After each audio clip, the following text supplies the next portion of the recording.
on this computer. Hey everyone, this is Admiral Seabass. I'm coming at you from my war room in Indianapolis, Indiana. And do I have a crew with me today? Look at all these fine global war players from our community that we have here with us. I brought a few friends today. I'm just thrilled to be making a video because I feel like I've been in the penalty box for a long time designing this game. And so I'm happy to make some content with my friends here. And we're here to talk about Global War 1985. The game is 99% done at this point. The content's all done. The setup's done. We're working on the map now. We're going to be playing on a new graphically designed map this weekend at Twisted Lords Con in Oklahoma City, Oklahoma. And everyone on this call, except for me, is going to be playing the game. And we got a full 7-player scenario 3 game that we're going to do starting on Friday and all day Saturday, and could go into Sunday. I guess it depends on how itchy the nuclear trigger fingers are here from everyone. How deep we go into Sunday. If the last playtest was any example, we could finish halfway through Saturday. Anyway, so I'm really thrilled to be here with some friends. A little bit of an update on 85. The beta rules are now out. They've been out since late May. I'm going to put a link to them in the description for this video. So please check them out and give us feedback. I'll be honest, we've had surprisingly little feedback. I mean, the 7 guys on this call, including me, have been pouring over them and giving feedback, copious amounts of feedback. We've heard very little from the community. Of course, one place you can share is on the Board Gaming Rose Discord channel. He's put some 85 channels in there where you can share feedback. You can always email me at admiralseabass@gmail.com. You can always email Doug at HBG with feedback. But heck, you can even make a comment in the Dropbox file. So please give us feedback. I mean, we want feedback from the community before we release it and finalize it. So please do that. We just finished, I think, what is going to be our last what I'm going to call our full play test of the game. This weekend, we'll be testing the map. We're doing a slight setup change for the Warsaw Pact faction. I guess you could consider that we're testing that as well. But other than that, we're just playing the game from this point forward, and you're going to see a lot more of the game. And all these guys, some or all of them, may be making videos this weekend about the game and sharing what they're doing and how well they're winning or how bad they're losing. So, but honestly, all these guys on this call have just become dear friends of mine through this playtesting process, and some of them have been on the team forever. Some of them have been on the team for weeks or months, but they've all been a big contributing factor so far, and every single one of these people has contributed something to helping improve this game. So there's your update. So let's go around. I'm going to ask some questions here, and we're going to go in standard turn order for what we are calling Operation Clancy. And that is in memory of Tom Clancy, the great author of many Cold War thriller novels, and Red Storm Rising, Hunt for Red October, you name it. So the first person that I'm going to call on here is Captain G. So Captain, welcome. Thanks for joining us. And who are you playing, Captain? What's on your mind about who you're playing? I'm not asking you to share any strategy secrets, of course, but just give us your thoughts on who you're playing. And then what is your favorite 85 unit? Outstanding. Well, first of all, welcome aboard. It's Captain G. Yes. Playing the Warsaw Pact. This European, Eastern European command. I'm very excited about that. I get a laser focus on the ground war, the air war, and beating up my good friends in NATO, not worrying about any of the naval conflict or space or anything else like that. I'll let my big brothers in the Soviet Union worry about those fronts and theaters. So I'm most excited about using the air superiority fighters in this game that are unique, and their ability to inflict damage in air-to-air combat. And even though I just said Warsaw Pact doesn't have the naval factor, I love the F-15 sculpts that are available and getting them on my map and using them. But for the Warsaw Pact, I'm thrilled to be playing this weekend with everybody. Outstanding. Look at your hat. Look at your shirt. Oh yeah. You've appropriately, yes. My gosh, you've appropriately, recognized that, in the 1980s, the Eastern Europeans didn't have a lot of money, period, let alone to spend on space assets. So no, you won't be using any satellites or any space launch facilities or anything like that, Captain, in the game. But I want to ask the group here. I think, Captain, you mentioned something kind of interesting about the air superiority fighter. That is a different unit. Would any of the other guys like to weigh in on that unit? What makes it unique, and why you like it? I've always loved it because of the way in which it gets upgraded by technology. I've always been a fan of the way that Top Gun makes it a better unit. And it's just a fun unit because you can scramble out to 2 zones, which is unique, unlike any other unit in the game, and it does this wonderfully distinctive 1985 role of hunting down everything else that flies. Anybody else want to weigh in on that one? Just that they I scare. will say, go ahead, Cade. Go ahead. I was just gonna say that they scare the living get out of me. Makes it hard to attack anything. Cause a lot of disasters, don't they, kid? Dan, were you going to jump in?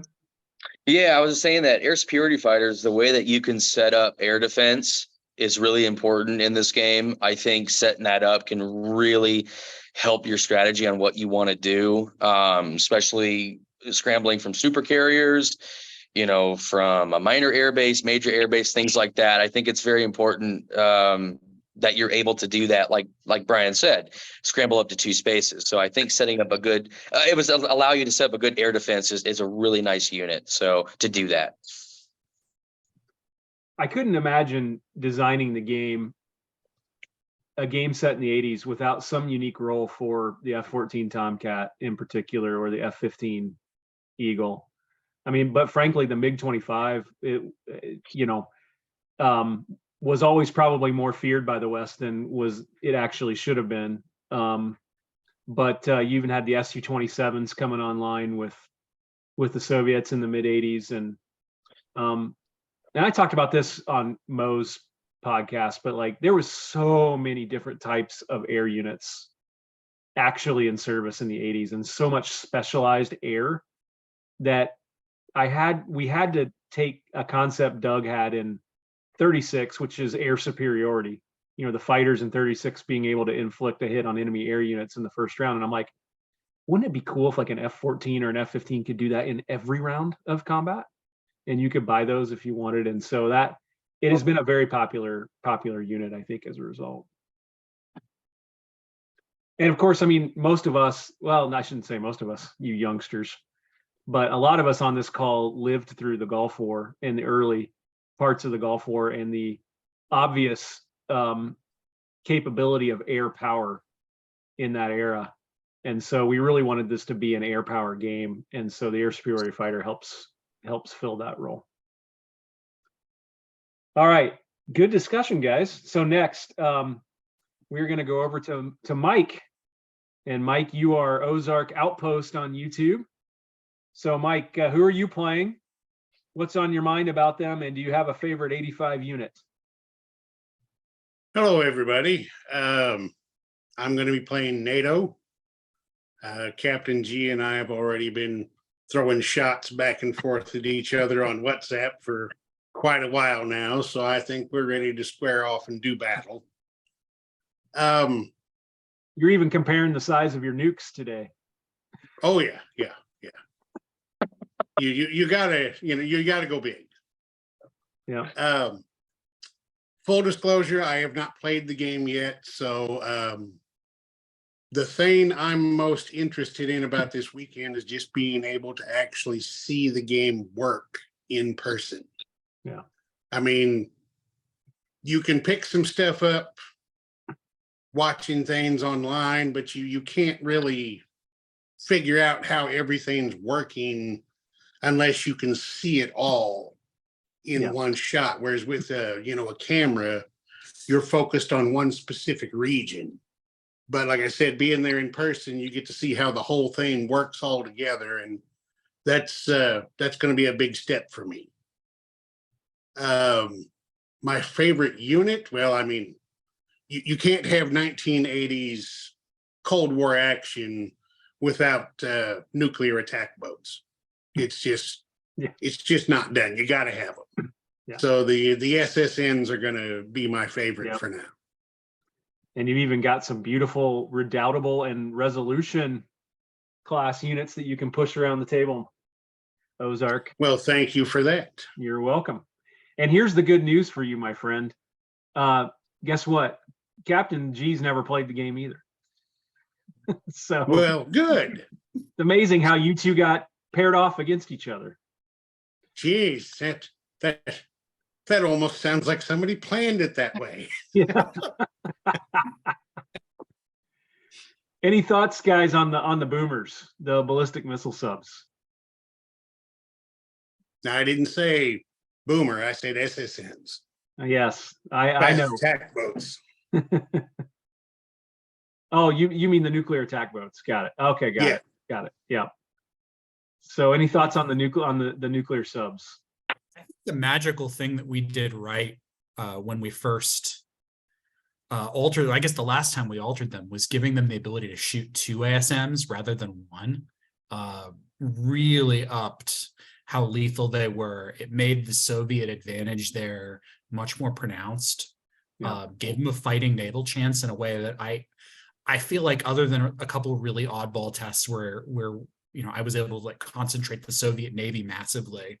The Soviets never really, prior to that, I think, had a good chance of securing parity or dominance at sea early on. Good point. Yeah, they really were buffed up when they used to only be able to fire 1 anti-ship missile. Now we let them fire 2. I was trying to look for a picture here of some of the subs that I've painted up. See if I can easily share this. I'll figure that out. All right, let's keep going. So next is Knights Templar. So who are you playing? I'm playing. What are you thinking about with them, and what's your favorite 85 unit? So I'm playing Soviet Global Command. Honestly, the goal is to create as much chaos as I can. That's it. Yep.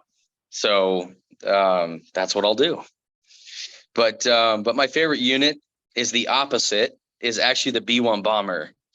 The only unique unit that can do paving strikes and shooting a AGM-69 with a paving strike, and then having the ability to shoot an AGM-86B on top of that, like a nuclear surgical strike or facility strike, things like that. So like, you taught me how to use it. Like, it was confusing to me at first, but once you know how to use it, it's pretty lethal. Yeah. Dan, how many times do you think it's now, so Captain G and Mike Ozark have not played the game, but you've been on the playtest team for a while. How many times do you think you've playtested Global War 85? 19 or 20 times around there. Yeah. Wow. 19 or 20 times. Since January of 2022. Yeah. Yeah. That's pretty impressive. I think you've been in every test we've done since you joined the team. I have, yes. Yeah. I've been a part of all of them. What's that behind you? That is a January 2022 old prototype map. That's when Czechoslovakia was one territory. And you could scramble from like, Western Ukraine to East Oh, Germany. yeah. Or something. Oh, for sure. Yeah. Kate, didn't you break that or something, among other things? Yeah, I scrambled from Central Europe to the Black Sea. Nah, it'll be fine. Yeah, I think after that, you ended up switching it to 2 territories. So, which was good. So, It was Yeah. good. It took an you incredible amount also of work. you also shifted Eastern Ukraine, so Western Ukraine wasn't to Sea Zone M11 anymore in the Black Sea. So, Sneaky, sneaky. yeah. Well, Dan mentioned the B-1 bomber. Anybody have any thoughts on that? Buy another one. Anybody been on the receiving end of it? Yes. Yeah, several times. It always sneaks not up and fun. gets you. You know, it's funny you mentioned the B-1, Dan, because and Captain G mentioned air superiority fighters earlier. Those things kind of go hand in hand sometimes, because with air superiority fighters being able to scramble 2, now in 36, I think the limit is 1 of a scramble.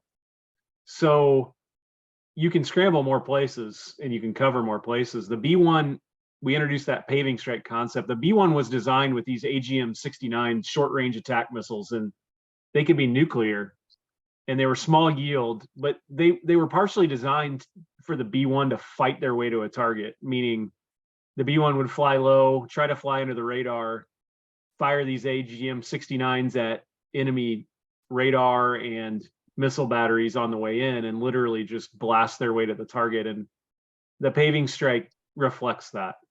When the B-1 first went in service, it was an all nuclear bomber. Now it's all conventional. But the design of that, so the paving strike is actually against an airbase or an enemy A, is actually resolved before the scramble is done. So if the B-1 hits with those paving strikes, you can basically damage an airbase, and oops, that air superiority fighter can't scramble anymore. So Nope. it can be pretty devastating. Yeah. They're pretty expensive definitely though. a They cost like mid-game. 14.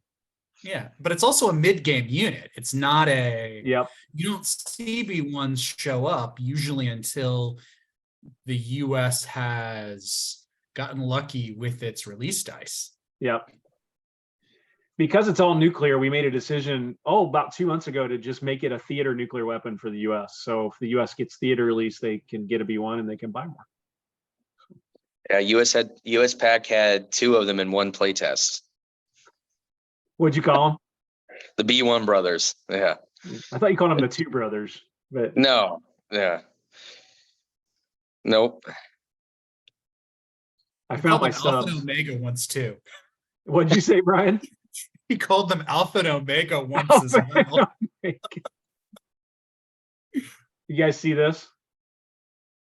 Yes.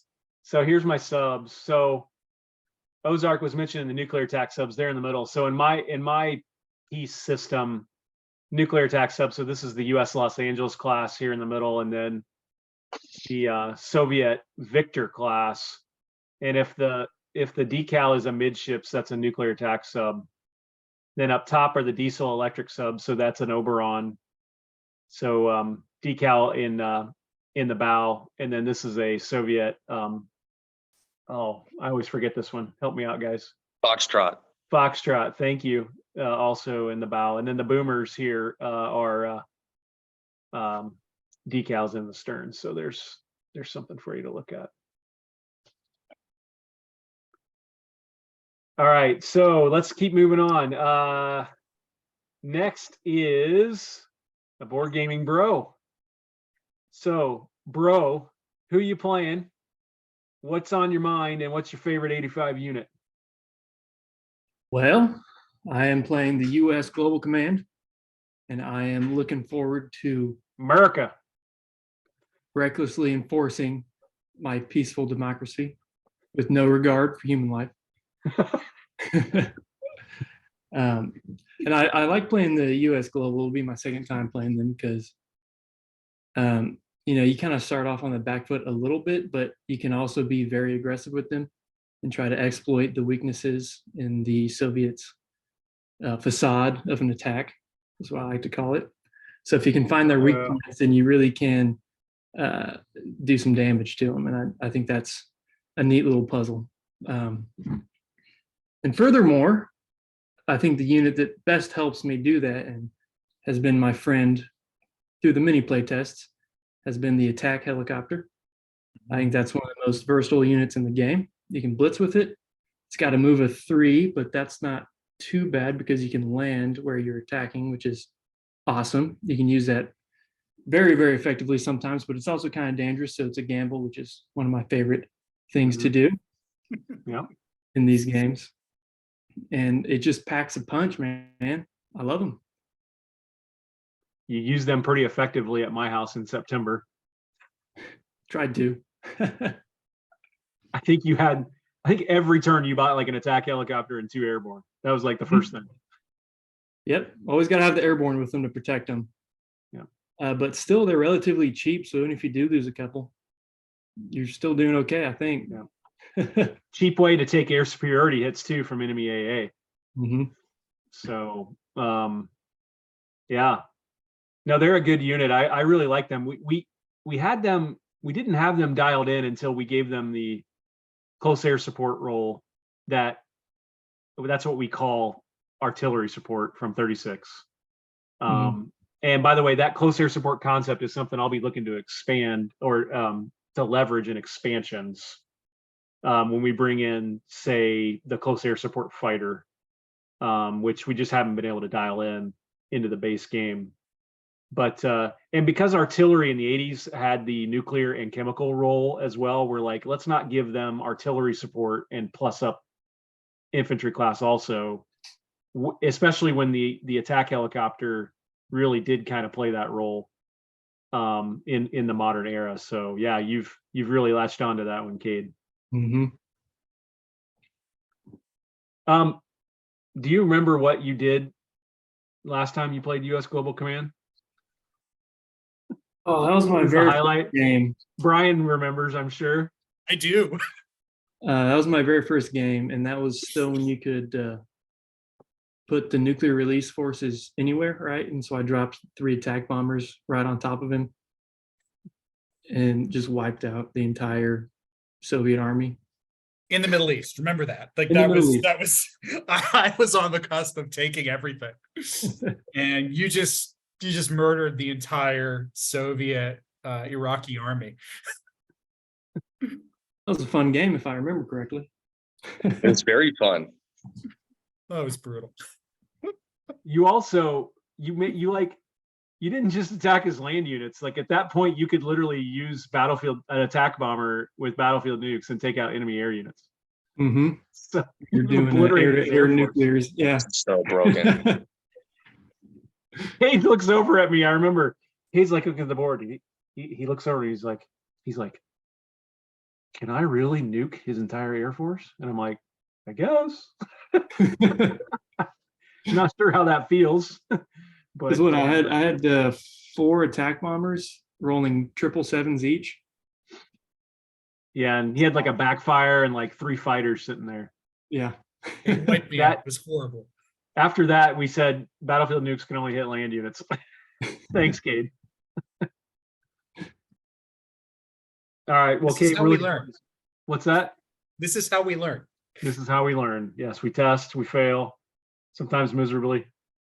So, well, cool. We'll see you in Oklahoma City, Cade. All right, Flak 88, you're next. Who you playing? What's on your mind about them, and what's your favorite 85 unit? Well, hey everyone, this is Flak 88. I'll be playing Soviet Far East Command at Twisted Lords. That guy right there. Nice. I had to find it for a second. It's a little lost on my board here. But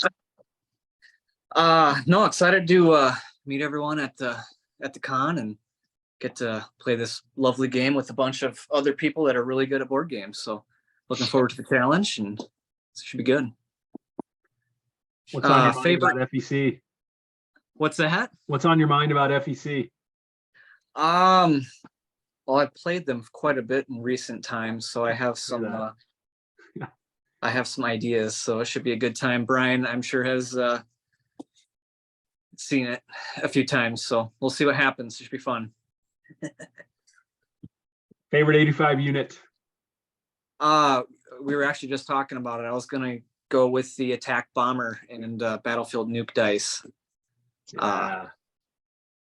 Regular without conventional, you're at 1/7 in attack, and with battlefield nukes, you get 3 7s.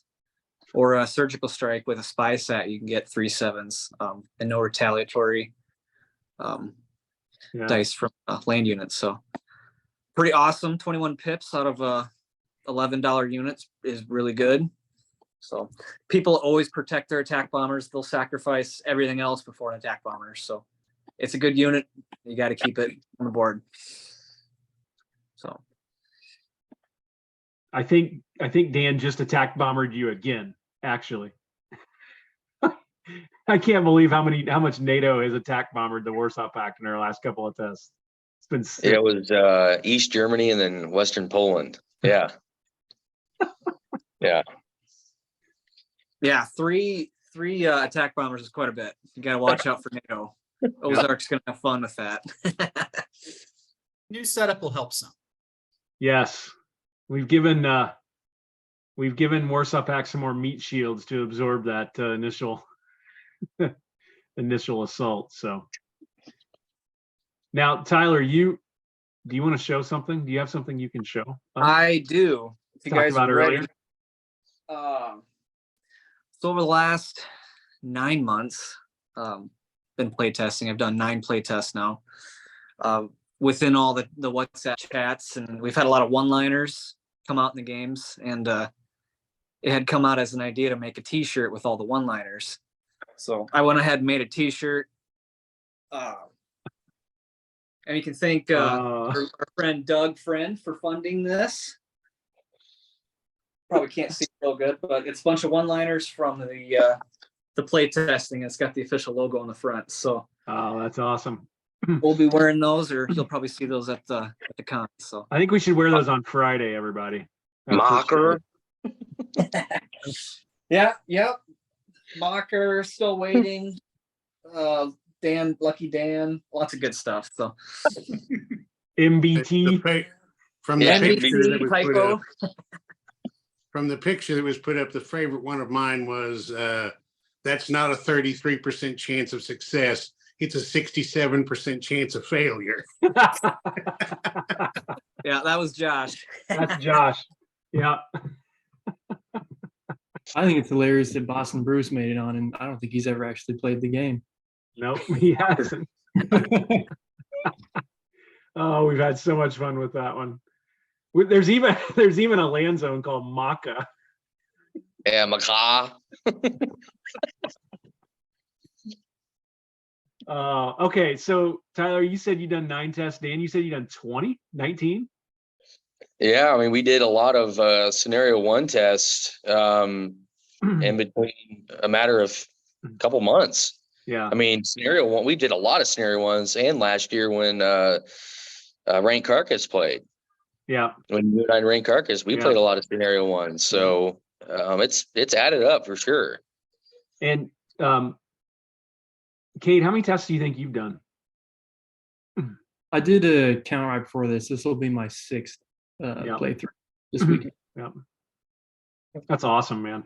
Like getting guys who played Global War, me and Brian and Josh took the game so far, right? Was that September? That was fall of 2021, Brian, when the 3 of us, we did the scenario 1, right? And then we brought Kate and Dan in, and that was some of the best, because now we've got guys who've played Global War other than me, right? Because Brian, you and Josh had never played Global War before, so that's really great.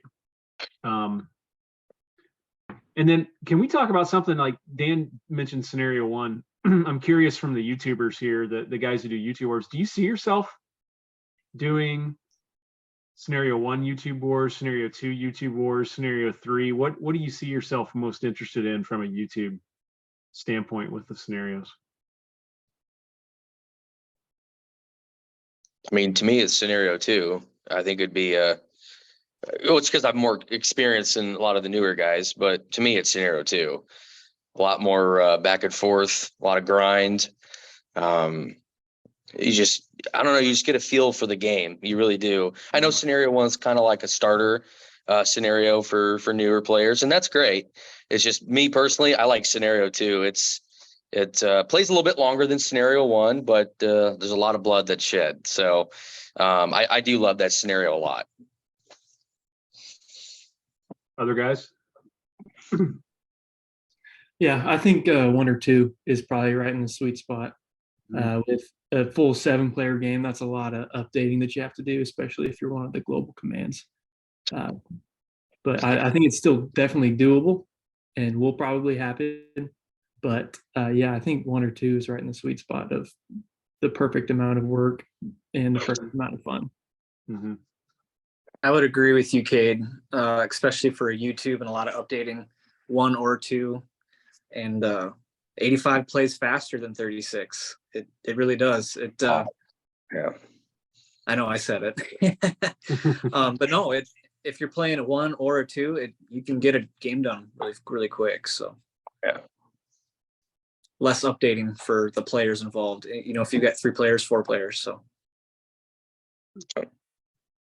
I'll just add, as someone who as Ozark said, we haven't played, but we've watched a lot of the play tests that you all have done in order to get caught up, and all the scenarios, scenario 1, scenario 2, even the global ones that you've done, have been fun to watch.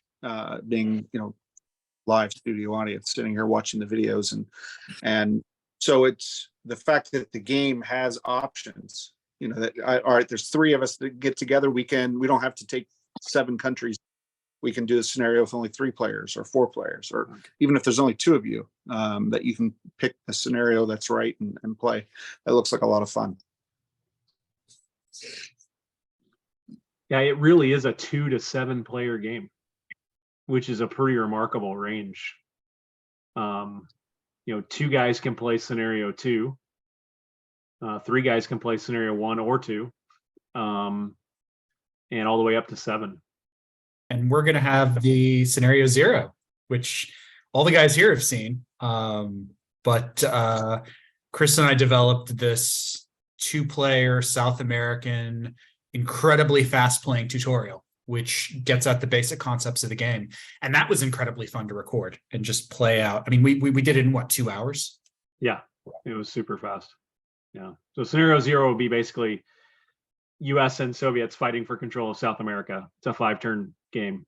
20-ish IPP, 20 to 30 IPP per side. We obviously buff up both sides set up for scenario purposes, but yeah, that would be the true introductory scenario. All right, let's move on. Josh, you're next. Who are you playing, and what are you thinking about, and what's your favorite 85 unit? So I'm going to be U.S. Pacific Command. I think I'm mostly thinking about how to divide my attention between FEC and China, hopefully correctly. That's unlikely though. And then favorite unit, probably AirCav, just because I think the flexibility unit, makes up for some of my deficiencies in planning. That's 2 one-liners, Josh. That's good. Yeah, Josh, he's not on YouTube, but he lives here close to me, and he's Brian's brother-in-law, and just been an integral part of designing the game. If you read the design notes in the rule book, this game went through a real valley in, say, early to mid 2021, and it was obvious the game wasn't fun, it wasn't playing fast, and Brian and Josh came on the team, and the fact that they were close, we literally stripped down the game to the far east side of the map only because we just wanted to play fast. And we're like halfway through playing, and I think Brian and I look at each other and we're like, this could be a whole scenario all on its own. Yep. And so that was really cool, and Josh was a huge integral part of that. So Josh, you played Pacific Command quite a few times, haven't you? Yeah, mostly in a stripped down scenario. Yeah, I really liked that. That was a lot of fun playing with only 3 players. Made it much more manageable for me, like conceptually. Yeah. Josh, how many times have you play tested? I think it's probably 5 or 6, so not too many. Yeah. And Brian, how do you feel about him saying he's thinking about China? Well, I prefer he not. or think of me as a very important part of his overall strategy for checking FEC. But it goes with the game. But I also like the fact that we've now created this sort of strange balance where Pacific Command really and China really can't easily go to war. Like there are only narrowly defined conditions under which they're direct competitors. They're VP competitors over the course of the whole game, but it makes for a really interesting strategic balance between that sort of three-way war between the Soviets, the US, and China. It is interesting. Well, thanks, Josh, and we'll see you down in Oklahoma City. So last but not least, Brian. I think we could probably all deduce it by now, but who are you playing? What are you thinking about? And what's your favorite unit? I am playing China. I am thinking about redemption because the last time I played China, Cade slaughtered me there too. And those bloody attack helicopters were just out of control.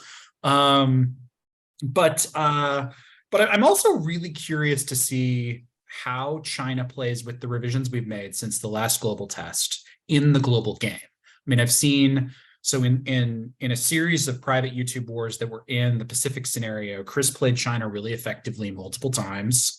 I've seen how it plays by different players between the last global test and now, but this is the first time we're going to see how these changes play in the worldwide global scenario, where China has the opportunity to play in Africa.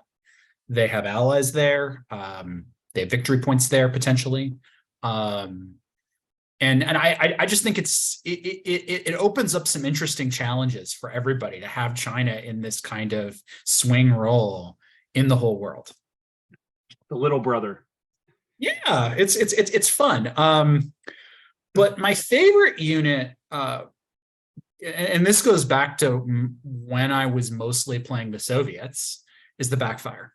I've had more fun taking out US naval units and NATO naval units and Chinese naval units with the backfire. I love the way it can do almost anything. It can carpet bomb, it can launch ASMs, it can lob cruise missiles, and 3 anti-ship missiles. Yeah. Nuclear. Beautiful change. I love it, especially when you get released for nukes. But no, the glorious Battle of the Bahamas, which was a very long time ago now. The Soviet. I think I had 2 backfires and In Cuba. sank in Cuba and concentrated the Soviet fleet in a way that just crushed the U.S. Navy. It was beautiful. Yes, Brian. Brian is an assistant designer and also been an integral part of the game. I mean, you've been at this with me for over 2 years now, right? Yeah, I mean, of the guys playing now, I've been around the longest. So yeah, Brian has also broken the game in many beautiful ways that have helped us refine and change the game and improve it. So I wish you well, Brian, with China. It's going to be fun. So I was thinking to close out, we'd kind of just open it up and, what do you guys, I mean, you guys, especially who played it, or you guys who, Ozark, Captain G are just getting into it. What do you like about this game? What itch does this game scratch for you? Why do you like playing it, investing your time and your treasure into it? We'll just open it up. I'll go first, I guess. For me, I like the pace of it. It's a lot snappier, a lot quicker, and that breeds a little bit of chaos in there too. So a lot of action happens. A lot of big swings can happen, like perhaps destroying an entire Soviet Air Force in one turn. And I think that's really fun. And it goes both ways too. Everybody takes punches throughout the game, and you can recover usually. And you can give it back just as just as well as you take it. So I think that's really fun. And yeah, I think it's a great game, man. Thank you. I'll say, as someone who came of age in the 80s, and that's when I, fell in love with Tom Clancy, and the Cold War was real, and that's, when I joined the Navy. And so to me, this is my era. I've always wondered what if, all the board games about what happened if, and this game satisfies that itch, and I'm looking forward to scratching really hard. I'll piggyback onto that. It's the same thing for me. I grew up in the 80s, and since then, like Captain G said, I have wondered from time to time, what if? And I think I told Chris this one time. I played Harpoon on PC years ago. So did I. Now, unfortunately, the PC technology at that time could not even come close to supporting that game. It was that in depth. It couldn't even draw a perfect circle, of sonar coverage around your ship. Oh God, no! That was trying to update every 5 seconds, and within half an hour, your memory was all burned up, and the game would lock on you. But I think this is going to be as close as I can get to that again. So that's really got me interested. I think for me, I like the way, sorry, go on. No, go ahead. No, Josh. go ahead, Josh. I like the way nuclear war feels. Like, it feels strategic, but, it feels like something that you can, go partially without being too unrealistic. And that actually becomes part of the game, not just like, oh, look, there's nuclear war, everything blows up, necessarily, although you can do that. Yes, you can. Yeah, but it took us so long. It took us a very long time to dial that in. I mean, Super long time. It like everything else, Brian, when we finally dialed in, we just went back to general concepts that were already in global war.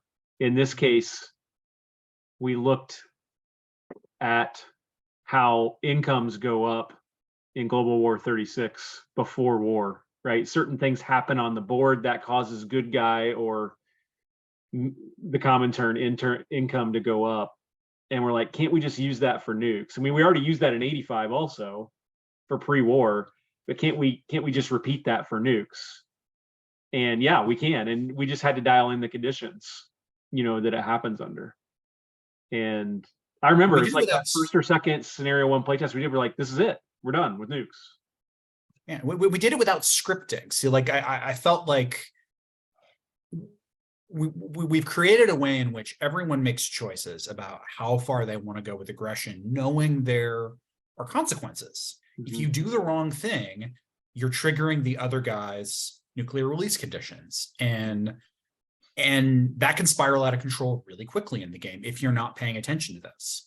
Yeah. Well said. Dan, And I'll piggyback off of that. Yeah, because like you can't go bonkers like you can with Germany in 36 or Japan, like with the Soviets or Warsaw Pact. Like there's a limit that you have to be careful of, because you don't want to give the US counter value or counter force, before it's just not good to do that. But I think what's really great about this game, it's different than any other global war game. It's very unique. It's more complex for sure, absolutely. But I think through playtesting and all that, we were able to get rid of all the kinks of gaminess in the game. I really believe that. I've been a culprit to that many times, but trying to exploit. Yes.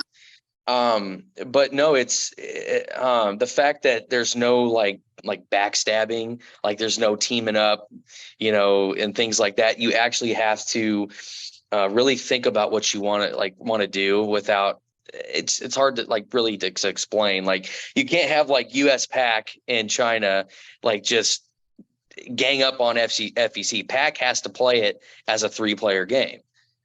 They can't just do certain things to take away from FEC trying to go into China. Like, trust me, I've done that plenty of times where I've messed up. So, but no, I think it's just an awesome game, man. I've just been blessed to be a part of it, honestly. That's very nice to say, Dan. Thank you. Yeah, you're welcome. Tyler, Piggyback you off. wanna weigh in? Yeah. Just yeah, to piggyback off of everyone, it's fast, it's fun. The cool factor is out of control. I mean, everything about this game is cool. The units are cool, the abilities are cool. The strategy is three-dimensional. You always got to think about nuclear release. You got to think about what countries are going to align if you move a unit somewhere. I mean, it's insurgency, diplomacy. I mean, if anyone's read Red Storm Rising, this game is basically Red Storm Rising in a board game. I mean, everything's there. Nukes. I mean, you got to watch out for nukes. You could be losing and then launch some nukes and win. I mean, Kate had me on the ropes by destroying. Yeah, Kate had me on the ropes by destroying 2 of my ICBMs, and I turned around and put all of China out of supply. I mean, it's just crazy. No joke. Brian and I were talking, and Kate, you're either gonna love this or hate it. Like, I told Brian, like, this is like turn 6. I'm like, Kate is 2 turns away from making Tyler surrender. Yeah, Like, and you were. 2 turns later, Tyler has found a way to use his nukes to just obliterate Cade, like, and completely flip the script. Fine red goo is hanging over China. 600 million Chinamen. Yeah. So, yeah, but well said, Tyler. I like this game has so many wonderfully complex options, and we have never had a game played the same way. Even though there are some funnels through which people tend to do the same thing, it never plays the same way. And part of that has to do with the way we've written the events, but it really. And I think the other thing I like is it doesn't err too far on the side of realism either. We've invented a game that takes the American 1985 image of the Soviet Superman and the terrors of Ivan Drago coming after us, and plays what if with it. And so we're not concerned with the disparity between US and Soviet units. We're playing with the concept of what the Soviets could have been and what the Warsaw Pact could have been. And that's just, I mean, for all the reasons everybody said, all the Clancy-esque reasons everybody's mentioned, it's a lot of fun to imagine and play out. And it is the most like cognitively challenging game I think I've ever consistently played. Wow. I want to underline something you said. Like, this game is designed from the vantage point of the US in 1985. This is not using research that has been conducted since then and then looking back on and trying to create a more accurate simulation of what we thought that would have been. This is, hey, everybody then thought, at least notionally and on the surface, that it would have been a straight up fight. Well, and the way I described it to a friend was that it's very realistic to the delusion that America had of how the Russia looked. Yeah, and I would say the war. I mean, we definitely had a nuclear imbalance in terms of strategic forces that existed heading into the 80s. Probably still did in 85. The Trident II which is the advanced SLBM in the game, really flipped that script hardcore. But I think, you just look at what's happening in Ukraine right now, where, Russians can't really make much progress past where they got, a year ago. And you can say, yeah, if we would take that back to the 80s, how are they going to get that deep into West Germany? So yeah, Josh, I definitely hear what you're saying. Can I share what I like the best about this? Go for it. I like this little cadre of guys that I've gotten to know. through this. I mean, Dan and I talk a lot about this, but it's like a family, you know? Yeah, it is. We spent a lot of time talking to each other, a lot of time innovating. I mean, Mike and Anthony, you know, you're just new to this, but imagine 2 years of this, you know, and that's how much we've done together and how much we've spitballed at each other. And, you know, everybody here has had a direct impact on the game, and it's been a real team effort. All the play tests at my house and all the group chats and all that. It's just been so fun to get to know you guys. Absolutely. Any closing thoughts from anyone? Looking forward to this weekend, man. Yeah. May you exercise nuclear restraint. This Absolutely. time I'll probably That try. doesn't sound that fun. I'll probably try to do that. Otherwise, we may Live be by playing the the game nuke, twice. die by the nuke, eh? What's that, Mike? I said, live by the nuke, die by the nuke, huh? That's right. Well, thanks everybody for coming on tonight. I follow all these people on YouTube. You know, Captain G, Ozark Outpost, Knights Templar, Board Game Row, Flak 88. Josh and Brian don't have channels yet. But please follow them all on YouTube. I'll try to put their info in the description, and get ready because you're going to see a lot of this game in a way you've never seen it before over the next couple of days. So we hope you enjoy. Take care, everyone. Thanks for coming on. Thanks, everyone. Great hanging out. Thanks. Thank you. Everyone.